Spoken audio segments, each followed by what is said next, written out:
Because I have that for them last. Board of the City of Gerald, regular called city council meeting, Tuesday, June 3rd, 2025 at 7 p.m. First item on the agenda is a roll call. We have one member absent and was excused. Next is we have an invocation and pledge of allegiance led by Councilwoman Lawson. Dear Heavenly Father, as we begin this meeting, we ask for your clarity and focus.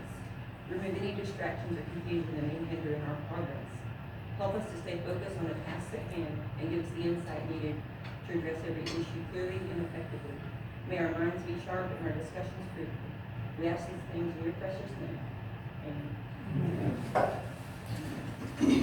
I pledge allegiance to the flag of the United States of America and to the republic for which it stands, one nation, under God, indivisible, with liberty and justice for all.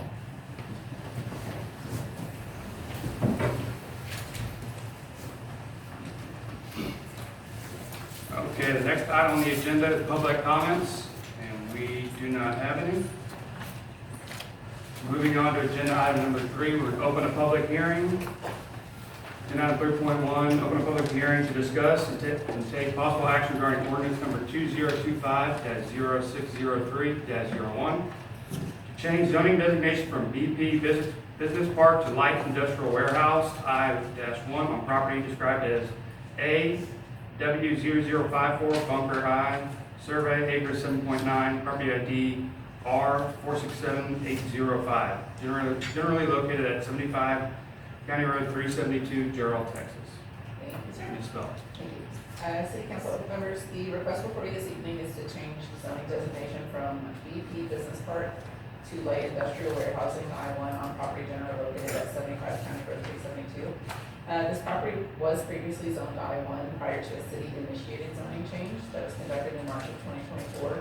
The owner at that time, while we, city, did send out notification, did not receive the notification or did not open it and was not aware of the zoning change that was conducted. Property changed hands in December of 2024 to a new owner, and they emailed city staff this past spring to try and get some new tenants in there, at which time I informed them that the tenants would not be compliant with the existing zoning district, and he asked if he could rezone the property back to I-1. And so I told him the steps for that. When we talked about the zoning change that happened, the city initiated zoning change that happened last year, I do want to point out that while this isn't, the request that the applicant is making is not consistent with the land use plan that was adopted by the city in 2021, the zoning changes that were initiated by the city last year are not consistent with it either. So staff is recommending that the zoning change be approved and is consistent with existing uses in that area. It is more of an industrial type area. If you look at what's existing there, there's Roads for Travel Center. The Taylor Press Products is over there, and the Builders First Source is in this general area. So it is consistent with existing uses in that area, keeping it kind of an industrial type use. The subject property does contain about 7.9 acres with an existing commercial building approximately 20,000 square feet in size. It was constructed in 2005. We did send out notices to properties within that 200-foot buffer, and as of today have received no responses either in approval or recommending approval or denial. The Planning and Zoning Commission did consider this case at their meeting held on May 27th, and they did vote unanimously to recommend approval to this body for the change. I am available for any questions.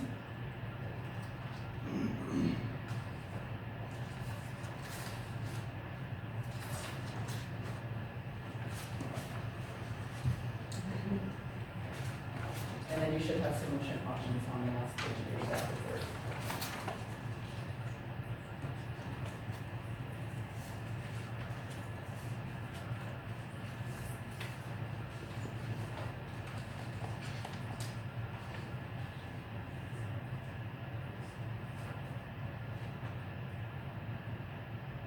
I'll make a motion to approve the ordinance.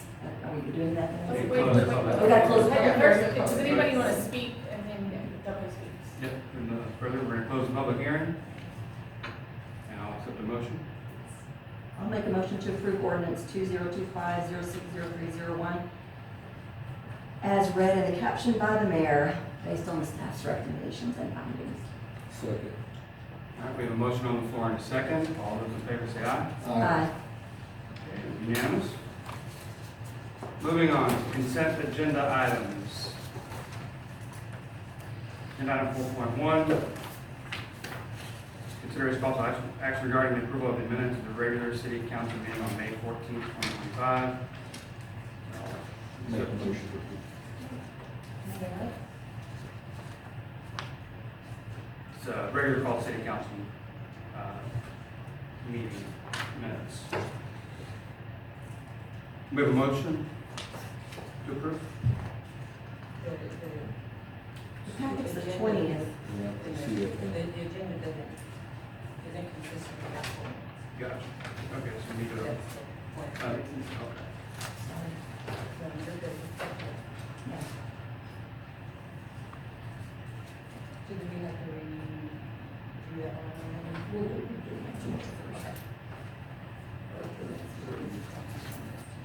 Okay, we're going to table this item. Moving on to agenda number 5, regular agenda items, 5.1. We have a presentation from the Gerald Community Library and Resource Center for an update on programs and projects. Hi, everyone. I'm sure you've heard lots of rumors and noise from the library since the last time we were here. And so we want you to know that we're still here, we're still strong, and we're moving forward in the library with so many exciting things. I sent you all a presentation. I do recognize that when it was sent to you, some things got off, so I printed you all a new copy of everything. So we'll just start right off. Our staff, we have our 5 staff members. We have 2 peer support staff, 2 peer support specialists now. Again, Gina Baha, who's been with the library since they put books in the library, has come back. She was a peer support specialist in Taylor, and they're not doing the Libraries for Health any longer, so they've sent her back to us to be our second, since we're doing so many programs and doing so well. Sylvia is still at our front desk, and we love her to death. She is always there taking care of everything, and we have a new, young, exciting new employee in circulation, Sue Haley Montanez. So we look forward to everyone meeting her as we go forward. Our year in review, I gave you a quick chart of review that we have grown by 471 families in the past year, 142 of those from Gerald and 321 from Sonterra. So everything is still going as planned, proportionately with the city of Gerald. And Stylecraft Homes, actually, since they're in the city, they actually came and they took seeds, a package of seeds, and they put a sticker for Gerald Library, and they delivered them to every home in their subdivision. So to get the word out to all the new people in Eastern Wells that we are here. So we've gotten lots of new patrons from there in the recent past since they did that, with them partnering with us. They've become one of our new partners. So what we do, we're still doing a lot of the same things. We still have our story times, our English classes and Spanish classes. Our parking lot is full again tonight. It just continues to move forward, and we're doing a great job, and our teachers are doing a great job.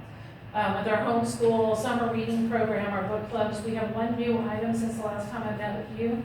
It's called Girls at Code. It's a national program, and they do accept everyone age 9 to 18, and that group starts tomorrow afternoon.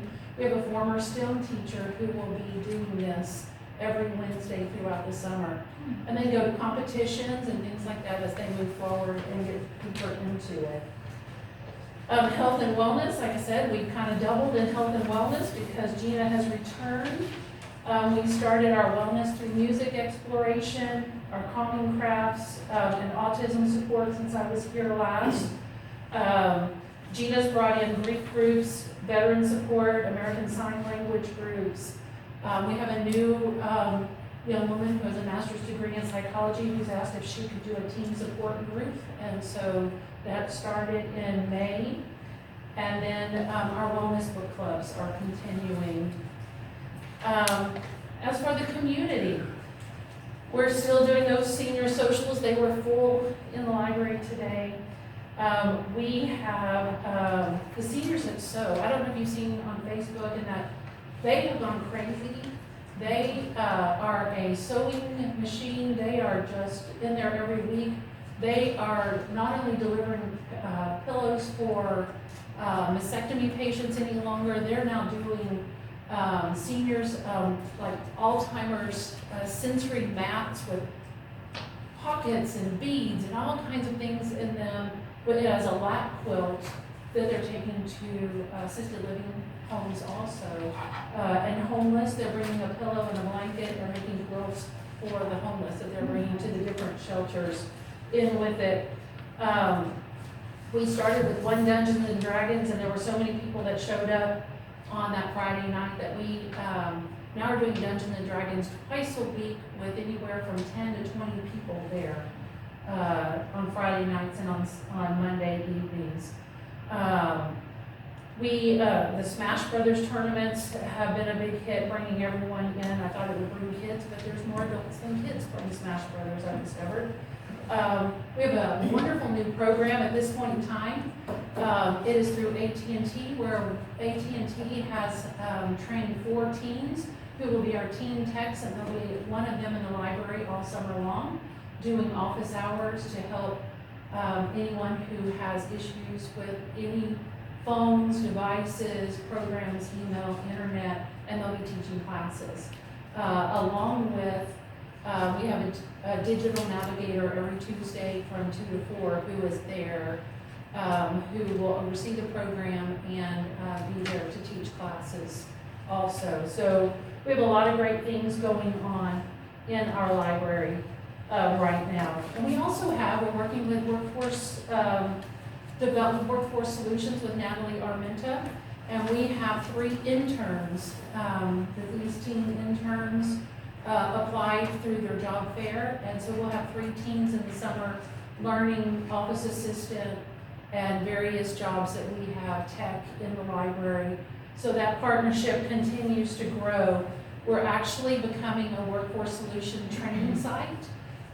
We will be teaching childcare, and we'll be partnering with Gerald Montessori. They'll be utilizing the employees that we train, and that helps give us some funding, and then the people who are the interns also get funding through it all, through Workforce Solutions. We're also a re-entry location now, re-entry to employment, and so we'll have employees for 2 months at a time for them to get back used to being in employment. So we're moving forward with lots of different programs with Workforce Solutions and working on training sites, and may do more classes, seeing how it works. And this is a benefit to us because it pays us for having the classes. So always looking for those sustainable ways to keep going in there. So you can see all the partnerships and how many have grown. It takes a village. We are now up to 6 fabulous board members and our friends group, all of our Spanish teachers. You can see all the different teachers and group leaders and interns that we have in our library, and it just continues to grow. And we're all doing this, and you may have heard that Sonterra Parks and Rec was growing, and so they have taken our space from us. We have 3 rooms that we're doing all of this in, and we're managing it very well. We were very nervous, but we've been able to figure it out, and it's been fine. We've been fine. We start summer reading program next week, and if we have extras, we'll do the crafts first, and then story time after. We'll have 2 groups where they'll rotate between different rooms. But we're pretty proud of ourselves that we've been able to go from a whole building to a half a building to 3 rooms and still be able to manage. You may know that we do have to vacate that building by December 31st, though, that they need the space. So we'll get to that at the end, and the exciting things going on at this point in time. I did want to give you an overview of our funding and our payroll. That's a major portion of our funding, beyond our grants and our corporate donations, so, and fundraisers. So just letting you know that that's our major thing, is to make sure we continue to have our staff paid, because they're doing a wonderful job and going above and beyond each and every day in the library. We have been in 3 national articles already. The 4th one, and they're all about our mental health and wellness programs. The 4th one, ALA, American Library Association, gave us a grant for the Wellness Through Music and the autism support and the calming crafts. And they liked what they saw in our grant, and they liked in our report. So they've had a team come out and interview each one of us. They took very official pictures of the library, and we had those really nice pictures that were of our staff that they did. They hired Christiana Bettis to take the photos. But soon coming out, there's a whole article about how we're reinventing mental wellness and wellness in our community. So you can get to those on screen. For some reason, it wouldn't let me connect and make a link on a couple of them for some reason. But I do have them if you'd like to read about them. Now is your biggest question of all. What are we going to do? We have a plan, and we're very excited in that plan. You may have heard that we've had a generous donor donate 2 acres of land to us in the city, in the front of Eastern Wells subdivision. We've been working with Jorge, the city manager, and Yvonne, the planner, to find out everything we need to do. We've had the survey. We're finishing with the survey and getting the deed finalized at this point in time. So we're moving closer every day. We've also had another donor last week come in and tell Janet in a meeting that he will provide all of the laterals and the sewage and everything for the building. That's $92,000 is the quote we had received, and their business will do it all. And so we're very excited about that. We're working to form a capital campaign committee to plan a new library. I've been writing grants like crazy. I've written 20 grants for capital campaigns to see what we can do and to try to get a temporary building and as much of the permanent building as possible funded, where we won't have a mortgage payment as much as possible. The immediate plan right now, as I told you, we do have to move out. We're finalizing the paperwork on the land. We have secured a 40-foot container of which we will put bookshelves in, and we'll pack our boxes, and we'll put our boxes right in front of the bookshelves. We'll move it over there to the land, and we'll set it up with electricity and air conditioning and heating, where we can go and get those books and our library can continue, over there. And then we're working to acquire a 60-foot, 18-foot by 60-foot pier and beam building to be installed on the property, which is fully finished on the inside, to maintain our services, keep our 501c3 in the interim. And we're really excited about that. We're going to continue writing those grants, running our capital campaigns, seeking donors and sponsors to help us in any way, because the building will take 2 months to build. So we're working right now to try to figure that part out. So that is our plan of action at this point in time, because we're not going to give up on our services for our people. Sustainability, this temporary building, as we keep calling it, will provide a place for us for the interim while we're trying to build a building, but also we can utilize this for sustainability. We can rent it out for events. We can rent it out as a cafe. In the end, after we're done, it will be another space for people to utilize in the community. Also, I know we've always talked about how everything works. Anyone outside of the city, from this point forward, who gets a library card, and everyone has to renew their library card every year, will pay $10 per card, and that will generate, right now we have over 2,000 families that don't live in the city, so that would generate $20,000 a year right there, and as we continue to grow. So we're getting some sustainability going here, we're getting our ideas, and we're really excited about it. And I'm gonna call Janet up to let her share what the plans are. This is the look of our temporary building here.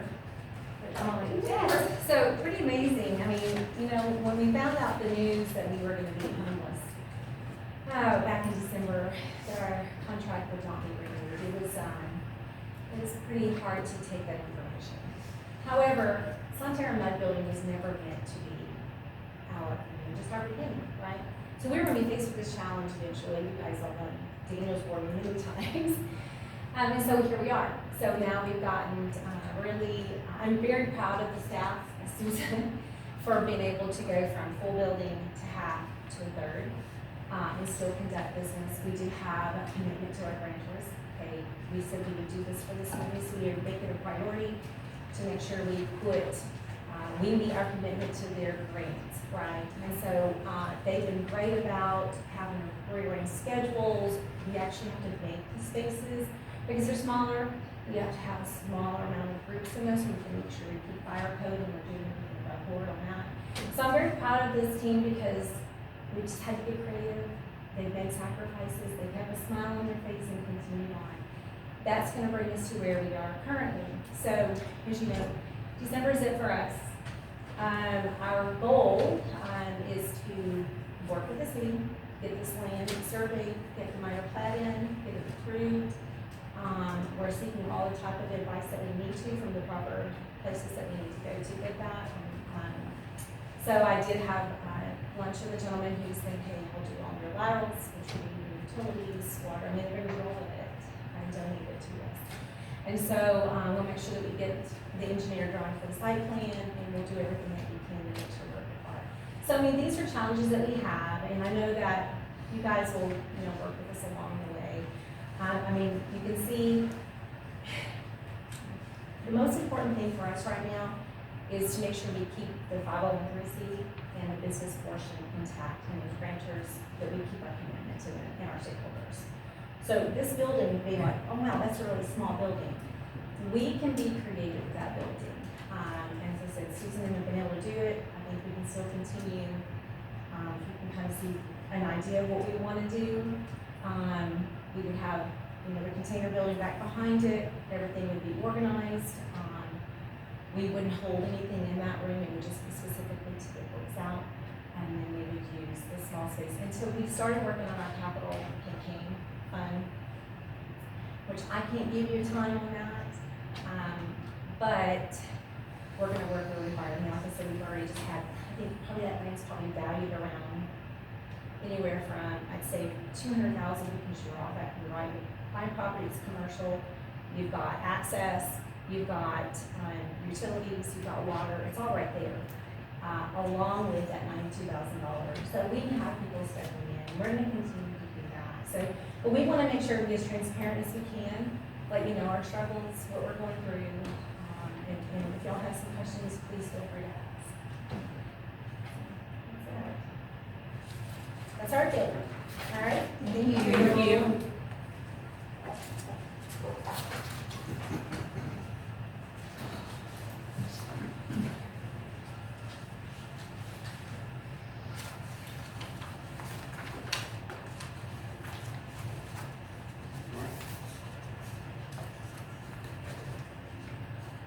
Next item on the agenda, 5.2, consideration of possible action regarding council guidance for a public poll regarding participation in the National Fitness Corps program. Spell. Back in April, we did discuss possibly participating in the National Fitness Corps campaign. City council advised staff to create a poll, and I just wanted to get some feedback on the slightly humorous poll that I did make. See how y'all thought about it, if there's anything additional that you want to ask, if there's anything you want to take away from that. Really just some guidance, and then once we get that finalized, we get it put out, probably put out to the public for about a month. And then once we have the results of the poll, bring it back to the city council. Where are y'all putting it out? We'll probably put it out on Facebook, probably do some QR codes on public facilities. I will probably ask at least for a street name for participants so that we can gauge whether it's somebody in the city or somebody that's in the mud, just so that we can have some idea of how the responses are coming in. Nice.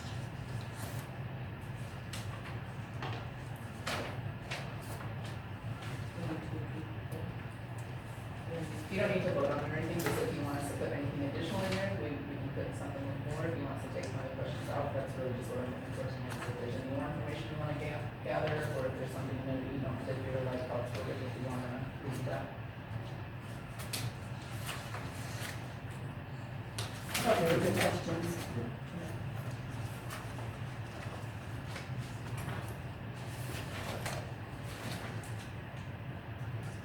I'll take it as, it's okay as it's. Alright. Yeah. Looks good. It's nice. Thank you.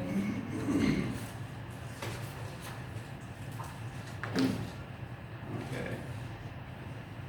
Moving on to agenda item 5.3, consideration of possible action regarding resolution number 2025-0603-03, the adoption of the GOFO Safety Action Plan. The Safe Streets for All grant program is initiated by the federal government and it's trickled down to state government and local and county government. There are some opportunities for the city to participate in grant funding. While we don't have a transportation master plan, this funding will help us create a transportation master plan, get out an idea of what roadways we are responsible for. As of right now, we do not have a roadway inventory, gives an idea of the condition of those roadways, what repairs we might need to make. A good example would be Seawood Stockton Loop, that roadway is in this repair. This will help us get that transportation plan in place and then get an idea of what CIP funding would look like for those road repairs. In addition, this will also get us some street counts, some high traffic intersections so that we know what type of traffic is going through there. In turn, we can turn those street counts over to developers, commercial businesses, so that when we get those requests for development, what kind of traffic we receive, we do have accurate numbers. It'll also help us get some roadway inventory for street signs, what street signs are the city responsible for replacing and maintaining. Again, we don't have that information. We were advised by the engineering firm to adopt the Williamson County Safety Action Plan as part of the grant funding requirement. And so this is the Williamson County Safety Action Plan that's being presented to their county commissioners today. We did put in there as amended for your ordinance option, just in case they did have any changes to it, but the version that you see is what was given to city staff as the most recent version. And we are available for questions. Do you want to add anything? I just want to stress the importance of having a plan. Without a plan, we cannot participate for any other grants. If we're seeking road improvements and the second round, we don't have a plan, there's no way for us to participate unless we can show.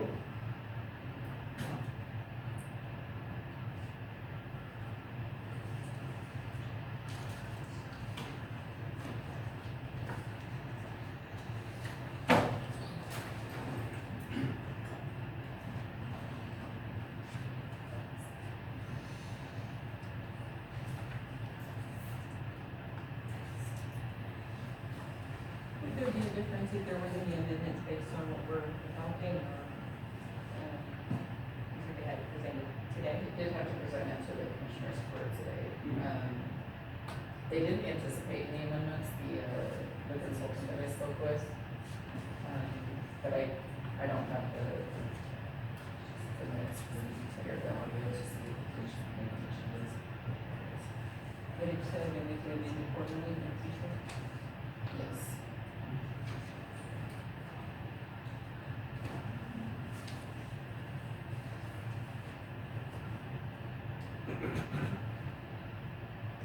So when the ordinance is written, we did put that wording in there so that we wouldn't necessarily have to bring it back, whatever. Just leave it automatically, or Yes. at all times.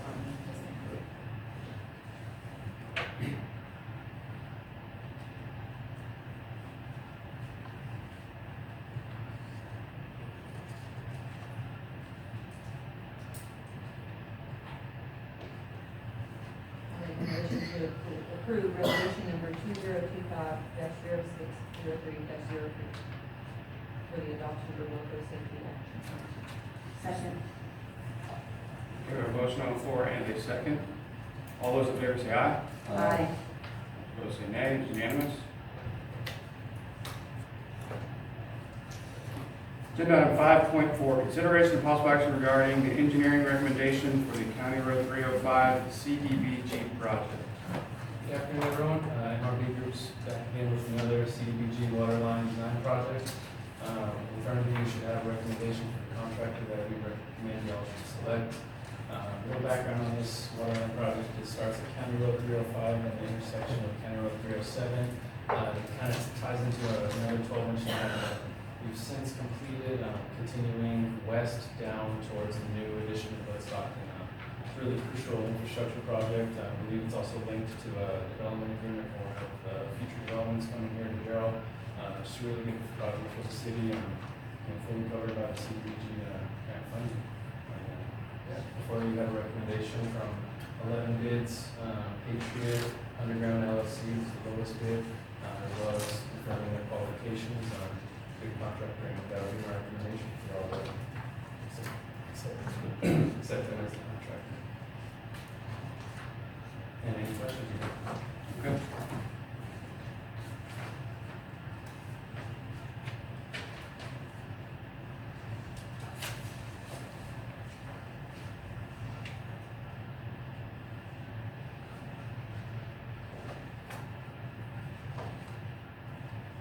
Motion, do we need a name, Patriot Underground?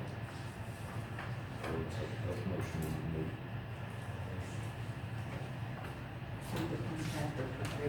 Okay. Do we just go ahead? Do we need Yeah.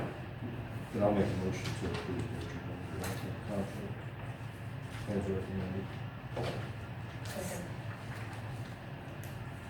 We have a motion on the floor and a second.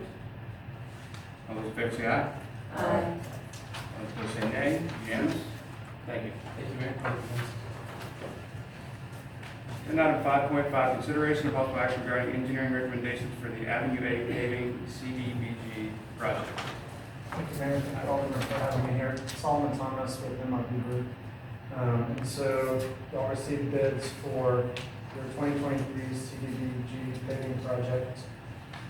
Your bids, you got 6 bids ranging from $152,000 to $787,000. Which these bids are actually came in much lower than the engineer's estimate. The engineer's estimate was around $1 million. I noticed that a lot of their prices are significantly lower than the surrounding areas of what we've been bidding. So really great bids. Do want to remind you, Jorge, the funding for this one for construction was $419,833, so there would be a portion the city would be responsible for.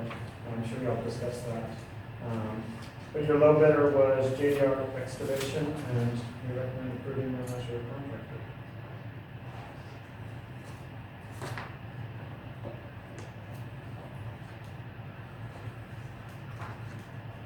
Make the motion to approve JDR Excavation. Second. Okay, we have a motion on the floor and a second. All those in favor say aye. Aye. Opposed say nay. It's unanimous. Thank you. Agenda item 5.6, consideration of possible action regarding the Kinley Horn MSA for the downtown master plan. Good evening, everybody. Last year, the city identified the downtown master plan as a priority, and we have the funds separated on our budget. For that, we decided to choose the services of Kinley Horn, and they can talk a little bit more about what we had. Yeah, good evening, my name is Ian Harlow, I'm a planner with Kinley Horn. I got to be here with y'all last January for one some code updates, so it's very nice to be back. With me is Austin Hilton, he's one of our roadway engineers. Yeah, so as we've talked to Jorge and Yvonne about what the city needs out of downtown master plan, we have worked with them to develop a scope that really approaches the project kind of through 3 phases of design, all geared to identify the unique needs the city has for downtown. In a growing city like Gerald, we have a comprehensive plan, which guides from the city at a very high level. A downtown master plan, or an old town master plan in this case, focuses on a very specific area of the city with specific needs, right? And gets down to a finer level of detail than our comprehensive plan. So Old Town is unique in Gerald in the sense that it's really the portion of our city that's already built out. The rest of the city, as we consider rezonings and new developments, MUDs, in our city limits or ETJ, it's all greenfield development. Much simpler for one property to go in there and develop all the systems, streets, water utilities, make a land use plan for the property, parks, but they need to operate their development. In areas like Old Town, which have been built out for over a century, you have fragmented property ownership. We have utilities in the ground. We have unknown conditions in terms of street pavement, utilities. It's just a much more complicated animal, and unfortunately, in areas like that, the burden on kind of making a plan for these areas to shape their growth and redevelopment really falls on the city. So the first phase of our downtown master plan is really going to be a series of steps we take to understand what exactly the existing conditions are on the ground in Old Town. Where do we have drainage problems? Where are utilities? How much pavement do we have on the street? What types of businesses do we have and where? Where do people live in Old Town? How do people use Old Town today? This will also include some analysis of where Gerald sits in the world. We have scoped with Jorge and Yvonne an economic analysis to understand one, how Gerald operates in Williamson County in the greater Central Texas area along the I-35 corridor. And from that, we can identify what potential opportunities exist for Old Town Gerald. You know, what can we plan for that may actually be successful here in Old Town. From there, we'll work with a series of stakeholders. We'll do some outreach to the general public, some outreach to the steering committee, and then of course this body and P&Z, to really develop a vision for what we want Old Town to be. You know, you have different parts of town that mean different things to other people. For instance, yesterday in our meeting, we were discussing this area here around Town Center Boulevard. This is an area of commerce, but it's more of an area of convenience. You know, so as we were kind of dreaming about downtown, what downtown should be, you know, should downtown be an area of commerce, an area of convenience, or should it be a more of a special place? We'll get to answer questions like that during this process. The pinnacle of that process will be a design charrette with some of our urban designers. We have some great urban designers in our firm based out of the Metroplex area who have decades and decades of experience working with communities just like Gerald. They run a really neat iterative process where we gather all our stakeholders in one room, our steering committee, council, P&Z, whoever that may be. We get to work through an actual iterative process where we mark on paper and draw on maps to actually identify and start envisioning together on paper for what downtown and Old Town could look like. That will address things as high level as land use. Hey, where would we like commercial businesses? Where should the commercial businesses stop when we move back into residential areas? And how should that exactly look on the ground and feel? But also drill down into define great details such as, hey, where might we like a park or a civic institution? How should I feel when I'm on the street in Old Town Gerald? From there, we move into the last phase of our process, which is actually drafting the plan. And this is where it's going to look a lot very similar to your comprehensive plan, where you develop plan sections with vision, goals, policy recommendations for you all, and then that becomes your very practical guide with a very practical implementation plan, so that as you move forward as a city, you can understand, hey, where exactly do we need to invest in capital improvements, rebuild streets, regional detention, utilities, so that we can make sure we can facilitate the private investment we want in our downtown. Then also, what kind of policy decisions can we make? Where do we need to revise our development code? Where do we need to see extra grant money? As Courtney said, plan is the key to your grants, receiving that grant money. And how can, like, we as an institution, the city, with economic development vision, your library board, all the great things you've heard about tonight, how can you all work together to implement that vision? It'll be a very boring PDF. But a very exciting process.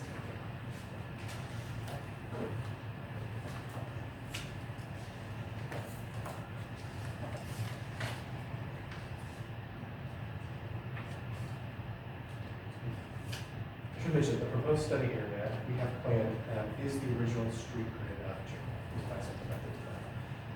So we are looking at setting everything from First to 10th Street and Avenue A to Avenue F. We're really excited about looking at what's happening on the east side of 35, trying to understand how we can relink these two areas back on the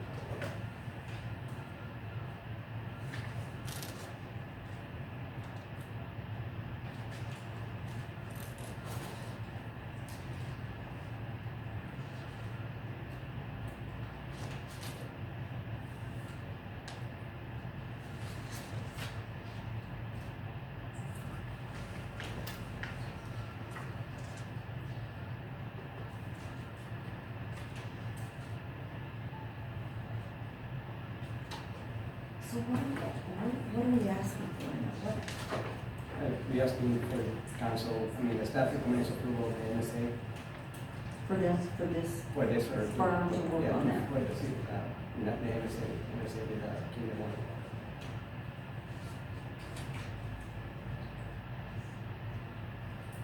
It's a master services agreement with Henley Horn, they're approving the contract with them to engage them to do this program.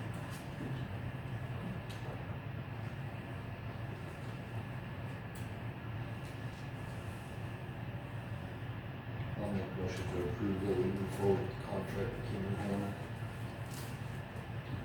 second? We have a motion on the floor and a second. All those in favor say aye. Those opposed say nay. Unanimous?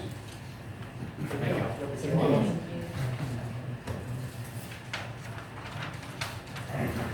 Agenda item 5.7, consideration of possible action regarding the schedule of the regular called city council meeting. Mayor, council, we've been having twice a month meetings, with the purpose of cutting out the work that was left behind. The staff feels that we're pretty up to date on the meetings, that's why you've seen our package have been thinner. I would recommend going back to once a month. If we do have another overload of development, we will request a special council, but we don't see the need to continue in a twice a month meeting. Yeah, I'll make a motion to accept that.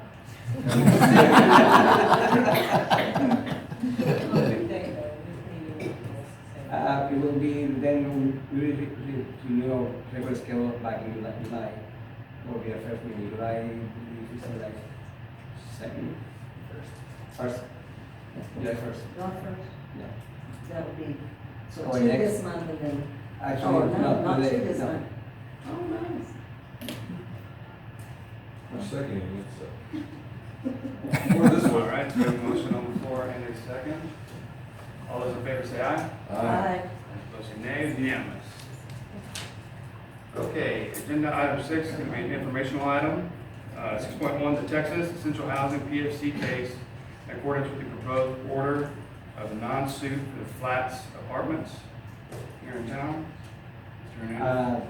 I know it was a sorry issue, what happened with flat 87, non-being taxable.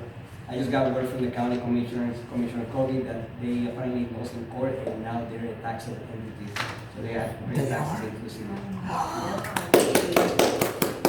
thought it was a good news to share with everybody. That is fantastic. When do we start getting them? Not soon enough.